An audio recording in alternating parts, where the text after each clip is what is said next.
I'm rising on a question of privilege concerning efforts and actions by officials and agents of the People's Republic of China to interfere with me as a consequence of actions I've taken here, Madam Speaker, on the floor of our House of Commons. On Friday, I received a briefing from the Canadian Security and Intelligence Service, CSIS, which confirmed several matters to me that I will discuss in a few moments. In the notice I subsequently sent to you, the Speaker, I indicated that I required yesterday to reflect upon how best to present the information I received. While I recognize that the law of parliamentary privilege affords me absolute freedom of speech here in Parliament, subject only to the rules of the House itself, I also proudly held our late Queen's commission as an officer in the Canadian Armed Forces and have taken several oaths to protect our nation and its secrets. It is because of this background that I have such profound respect for the men and women who swear such oaths to keep our country safe. Whether in the military, a police service, or in one of our security and intelligence agencies, these Canadians are charged with keeping us safe in a dangerous world. With the respect I have for those institutions in mind, I wrestled to find the right balance to satisfy the diverse demands on my conscience with what I'm about to say today in my question of privilege. In your May 8th ruling on a similar but distinct question at page 14106 of the debates, quote, given the gravity of the claims made by the member for Wellington Halton Hills, end quote, you favorably cited the words of Mr. Speaker Milliken from May 29, 2008, that, quote, the chair has always exercised discretion on this point, given the need to balance the need for timeliness with the important responsibility members have of marshalling the facts and arguments before raising matters of such import to the House, end quote. In my case, Madam Speaker, it was not just a matter of marshalling the facts, but also giving adequate consideration as to how those facts could be presented in this House in a way that safeguards the sources and methods of our intelligence agencies and the personnel that work within them. As I alluded to a moment before, the facts of the People's Republic of China's campaign against me are separate and distinct from those which led to your important ruling regarding the intimidation campaign orchestrated against the honourable member for Wellington Halton Hills. In that case, the Globe and Mail newspaper reported on intelligent leaks that indicated an accredited Chinese diplomat was involved in the targeting of this honourable member and his family. This targeting appears to have been ordered following the February 2021 motion brought by that member, recognizing the harms perpetrated against the Uyghur population in the Xinjiang region of China as genocide. After the honourable member raised his question of privilege, the government and CSIS acknowledged to him the veracity of the media reports. The facts of my case, Madam Speaker, are distinct as they relate to an ongoing campaign of foreign interference to target me as both a member of this chamber and as leader of the official opposition. Given my respect for the men and women who work for CSIS and the Canadian security establishment, I will not provide the specific detail from my intelligent briefing on the numerous threats identified to me, as I do not want any details to reveal sources or methods of collection. While I have more detail than I'm sharing with the House, I want to ensure that the public interest is properly served alongside ensuring that important intelligence gathered can continue unimpeded by appropriate parliamentary review. As an aside, Madam Speaker, the Procedure and House Affairs Committee could, of course, obtain further details directly from the government under appropriate in-camera cautions. That said, I will break the nature of the threats identified to me by CSIS into 4 distinct categories of threats. Each of these threats were intended to discredit me, promote false narratives about my policies, and to severely obstruct my work as a member of Parliament and as leader of the official opposition. The numerous examples also demonstrate that there was an orchestrated campaign of foreign interference in the 43rd Parliament and into the 2021 general election. The first category of threat is related to foreign funding, specifically the payment of funds by the Chinese Communist Party through the United Front Work Department to create specific products of misinformation on me as a Member of Parliament and as leader of the Conservative Party of Canada. The second category of threat is related to human resources, specifically the use of groups of people working for or aligned with the United Front Work Department in Canada. They were organized and directed by a foreign state to amplify misinformation efforts and undermine my work as a member of this chamber and as leader of a parliamentary caucus. The third category of threat is related to foreign-controlled social media platforms. This category related specifically to the WeChat communications platform and its use to further the aims of the Chinese Communist Party and the United Front Work Department, and their campaign to spread misinformation to undermine and discredit my work in this chamber as the Member of Parliament for Durham and as leader of the official opposition. The final category of threat outlined to me, Madam Speaker, is related to voter suppression. Specifically, intelligence indicated an active campaign of voter suppression against me, the Conservative Party of Canada, and a candidate in one electoral district during the 2021 general election. I must acknowledge at this point, Madam Speaker, that I also believe my privileges as a member and officer of Parliament were infringed by the government's unwillingness or inability to act on intelligence related to foreign interference. The briefing from CSIS confirmed to me what I had suspected for quite some time, that my parliamentary caucus and myself were the target of a sophisticated misinformation and voter suppression campaign orchestrated by the People's Republic of China before and during the 2021 general election. I also believe that my privileges as a Member of Parliament and Leader of the Opposition have been breached by the government's reluctance to act upon the measure of intelligence relating to foreign interference. The CSIS briefing confirmed to me what I'd long suspected, that my party, several of my members of Parliament and myself were the target of a Chinese orchestrated campaign of disinformation and voter suppression in the run-up to and during the 2021 general election. Not only were the multiple threats against me and members of my parliamentary caucus not raised to me by the government or security agencies during the 43rd Parliament, but these serious threats were also not communicated to us through the Security and Intelligent Threats to Elections Task Force created by the government in the 43rd Parliament to safeguard our election. The context of the final months of proceedings in this chamber in the 43rd Parliament is also important to consider with respect to my privilege, Madam Speaker.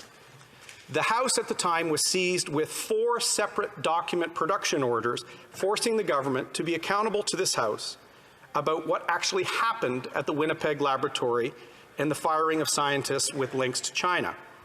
I know that you remember at the time, Madam Speaker, because the government forced you into federal court over the issue and forced me, as a member of this chamber and leader of the opposition, to seek intervener status in that proceeding, which ultimately dissolution rendered moot. While denying our privileges as members for disclosure of these documents at the time, the government also denied me and other members of this chamber, including a member in the NDP, knowledge of identified foreign interference threats against us as parliamentarians. This is a matter that should concern all members of this House, regardless of party. As I mentioned in my opening remarks, this is a separate and distinct matter from that which my colleague, the Honourable Member for Wellington-Halton Hills, raised to you a few weeks ago. The threats identified against me by CSIS did not relate to one single event or one single accredited diplomat.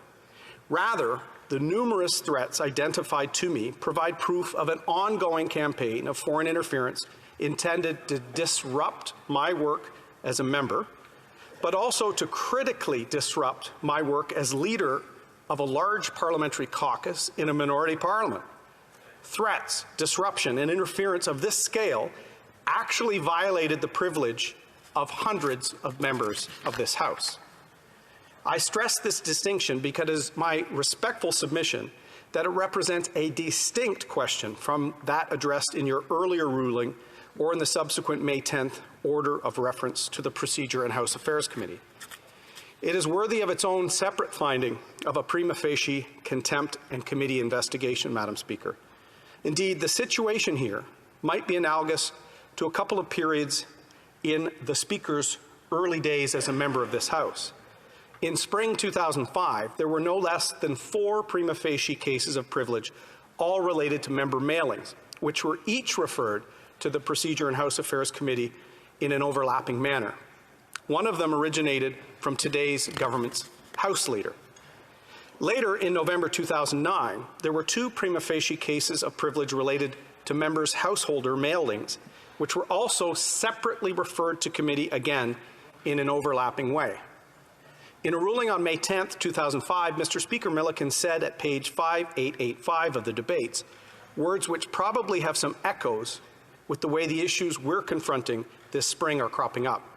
Quote, as the member for Wellington-Halton Hill well knows, we have had a number of these kinds of questions of privilege raised in the House recently, and quite a number have been sent off to the Procedure and House Affairs Committee, which is actually studying these issues, I believe, as we speak.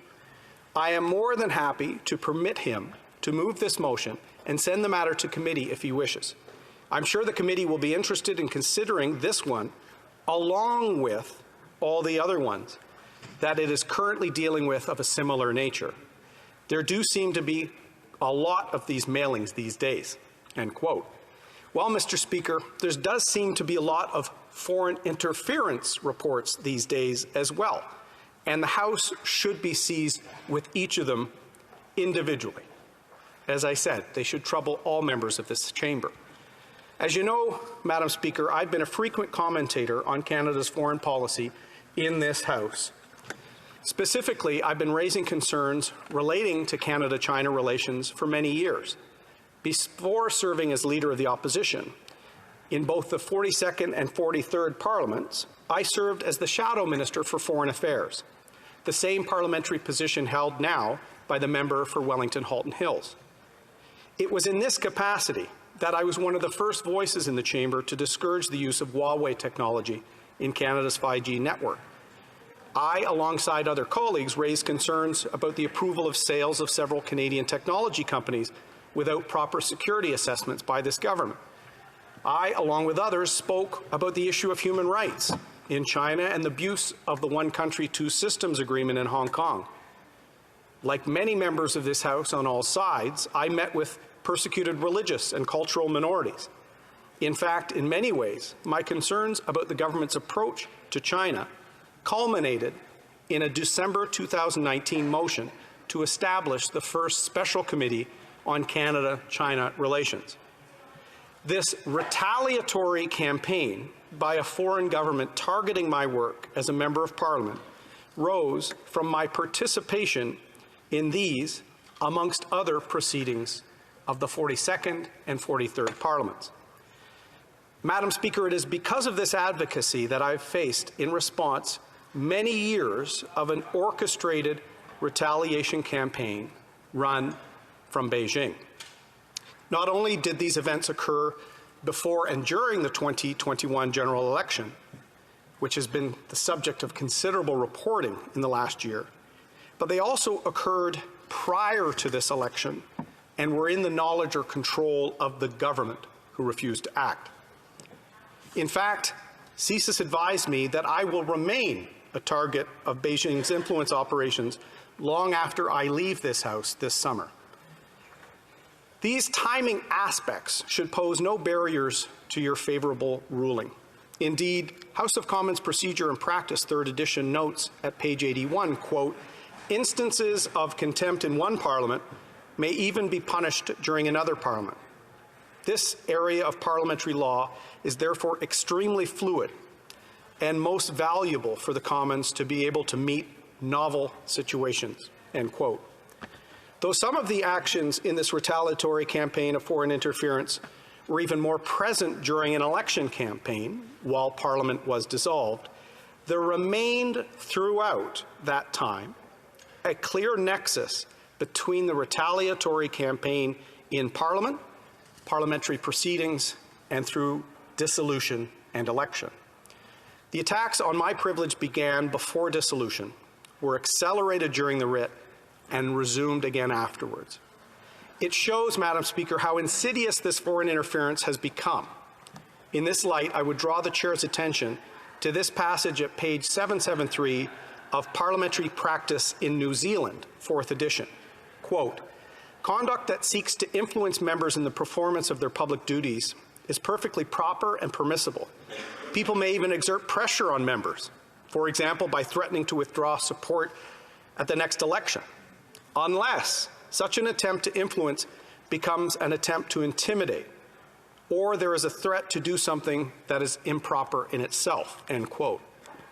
The right of all members of this House to go about their parliamentary duties free of intimidation, interference, or any form of obstruction has been affirmed by a long line of precedents. The honourable member for Wellington Halton Hills cited several of those concerning intimidation when presenting his own question of privilege, some of which you also quoted in your ruling on that matter. In the interest of time, I would commend those to your consideration.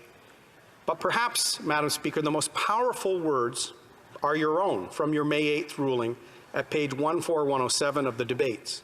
Quote, "The Chair agrees that the matter raised by the member, that is, that a foreign entity tried to intervene in the conduct of our proceedings through a retaliatory scheme targeting him and his family, squarely touches upon the privileges and immunities that underpin our collective ability to carry out our parliamentary duties unimpeded.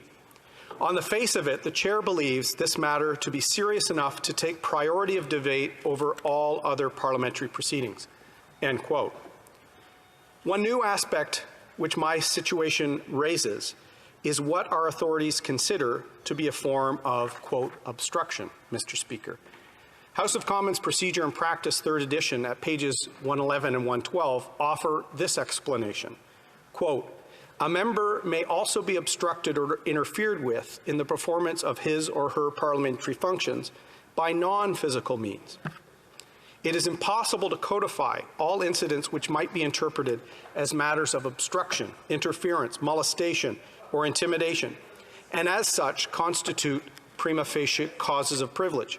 However, some matters found to be prima facie include the damaging of a member's reputation and the intimidation of members and their staff. The unjust damaging of a member's good name might be seen as constituting an obstruction," end quote. Mr. Speaker Bosley on May 5, 1987, at page 5766 of the debates ruled, quote, "The privileges of a member are violated by any action which might impede him or her in the fulfillment of his or her duties and functions. It is obvious that the unjust damaging of a reputation could constitute such an impediment. The normal course of a member who felt himself or herself to be defamed would be the same as that available to any other citizen: recourse to the courts under the laws of defamation, and the possibility of damages to substitute for the harm that may be done. However, should the alleged defamation take place in the floor of House of Commons, this recourse is not available," end quote. Where these campaigns were masterminded by diplomats accredited to Canada, they enjoy legal immunities under the Vienna Conventions. Therefore, just as the example cited by Mr. Speaker Bosley, ordinary recourse to the courts of law is simply not possible in the circumstances. To be clear, Mr. Speaker, this parliamentary privilege is not being asserted, nor do I seek to assert it, against any Canadian who exercises his or her democratic right to enter into the parliamentary and political debate and to criticize politicians for the stands or policies they take. Joseph Mangeot, at page 235 of Parliamentary Privilege in Canada, 2nd edition, articulates the appropriate balance here. Quote, "All interferences with members' privileges of freedom of speech, such as editorials or other public comment, are not breaches of privilege, even though they influence the conduct of members in their parliamentary work. Accordingly, not every action by an outside body that may influence the conduct of a member of Parliament as such could now be regarded as a breach of privilege, even if it were calculated and intended to bring pressure on the member to take or to refrain from taking a particular course.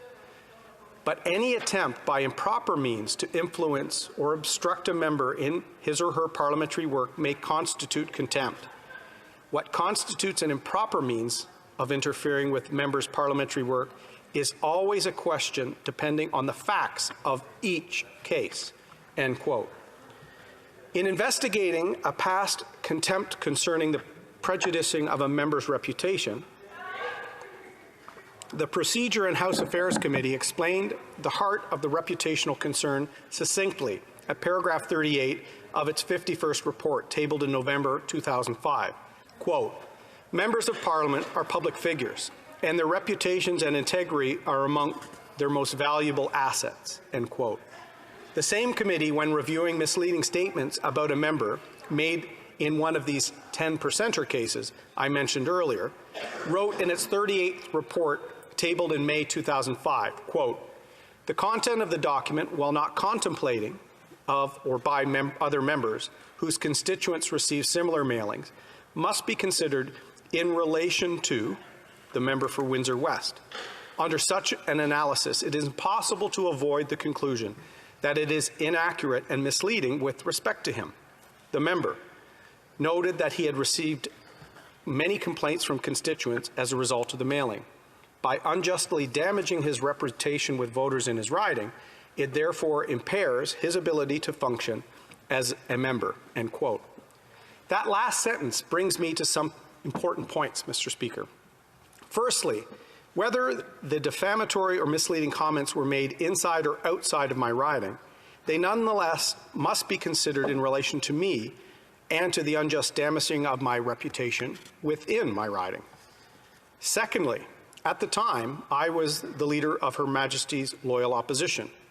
I was an officer of this House with national responsibilities, which I believe requires you to consider matters through an additional lens. By unjustly damaging the reputation of the leader of a national party, it has the consequence of both impairing his or her ability to function as one of those political officers of this House, but also of indirectly implicating all of my colleagues who I was proud to lead as leader of a parliamentary caucus. Thirdly, we must truly understand the goal of Beijing's retaliatory campaign here. The Communist government's ideal outcome is to have its critics pull their punches and turn a blind eye. It is to create, at the end of the day, a chilling effect on our public policy and the debates in this chamber, a chilling effect on our parliamentary democracy.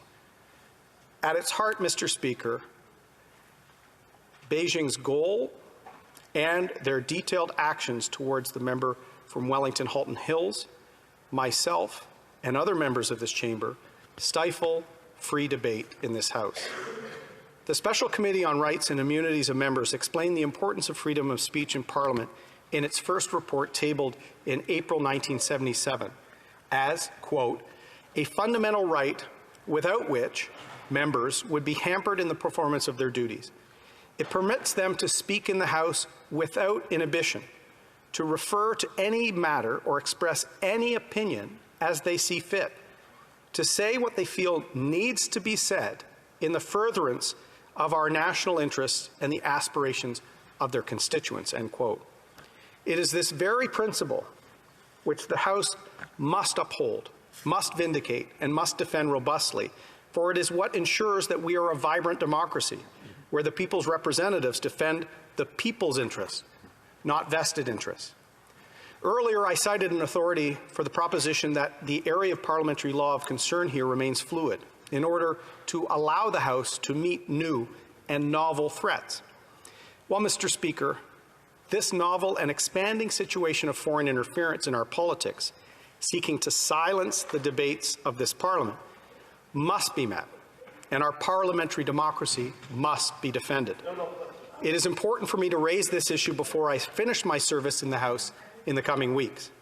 It is also important for me and all of us collectively, Mr. Speaker, to raise this critical issue for Canadians who might contemplate joining this House and standing for office. We can no longer ignore this interference and the chill effect it will have on free speech and our debates. We owe it to the next generation of members of Parliament from all backgrounds, cultures, experiences, to be able to take their place in this chamber to build on our democracy unencumbered by threats, intimidation, or pressure.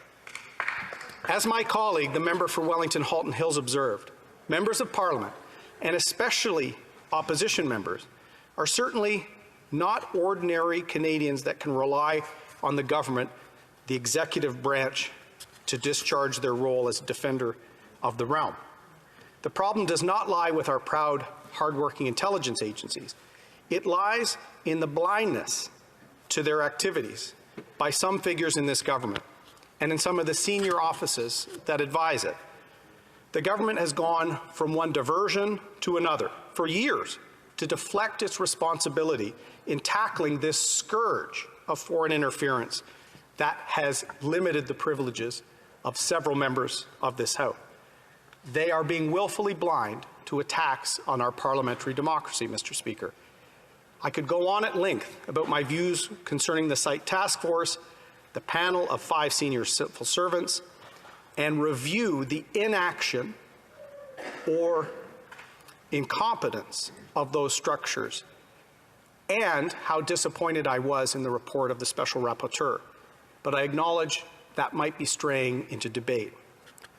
Besides, this House and the whole country knows firsthand my views on the Special Rapporteur's review process, because when he met with me, the review was largely completed.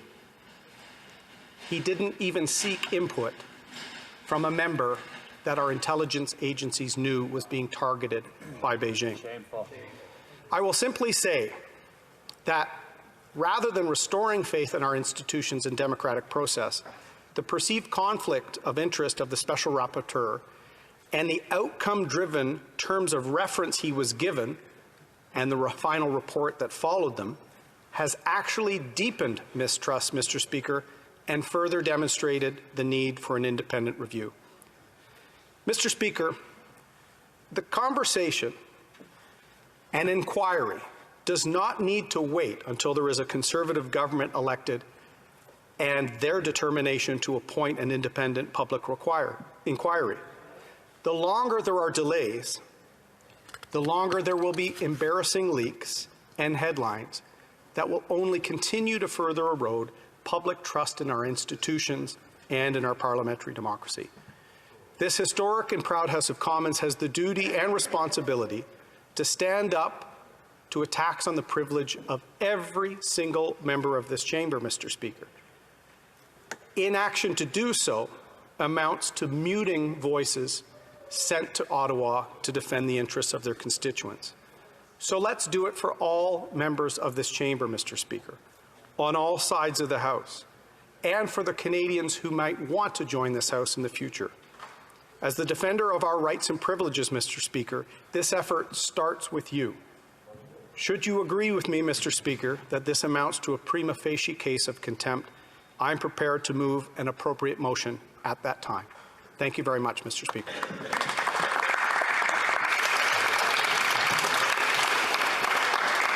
I want to thank the member for his statement.